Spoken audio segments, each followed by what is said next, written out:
അതുകൊണ്ട് മാഷ് വിളിച്ചിട്ട് പോയതാ ഞാൻ ഇവനെ കൂട്ടുന്നത്. മോൻ പഠിച്ച് വലിയ ആളാണ് കേട്ടാ. ഒഴിയടാ രണ്ടെണ്ണം കൂടി. അതൊക്കെ നമുക്ക് റെഡിയാക്കാം. അവനെ വിടടാ, അതൊക്കെ നമുക്ക് കഴിപ്പിക്കാം. അവൻ മാത്രം അത്ര വലിയ മാന്യനായിട്ടൊന്നും നടക്കണ്ട. എനിക്കിതൊന്നും ശീലമില്ലാത്തതല്ലേ. അവൻ സുഖമില്ലാത്തൊരാളും കൂടിയല്ലേ. ഇങ്ങനെ തന്നെ ഓരോന്ന് ശീലമായിരുന്നു. എന്തെന്നാടാ കഴിക്കടാ. ബലിക്കടാ.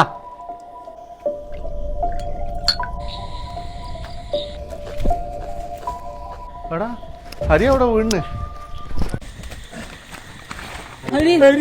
എന്താടാ പറ്റി എനിക്ക്?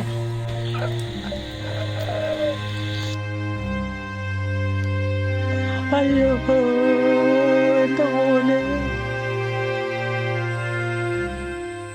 ഞാൻ അന്നേരം പറഞ്ഞില്ലടാ അവനെ നിർബന്ധിക്കില്ലെന്ന്.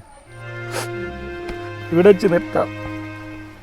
ഇനിയൊരു ലഹരി നമ്മൾ ഉപയോഗിക്കില്ല എന്ന് നമുക്ക് പ്രതിജ്ഞ ചെയ്യാം. നമ്മൾ ബോർഡ് എടുക്കുക കേട്ടോ. എന്റെ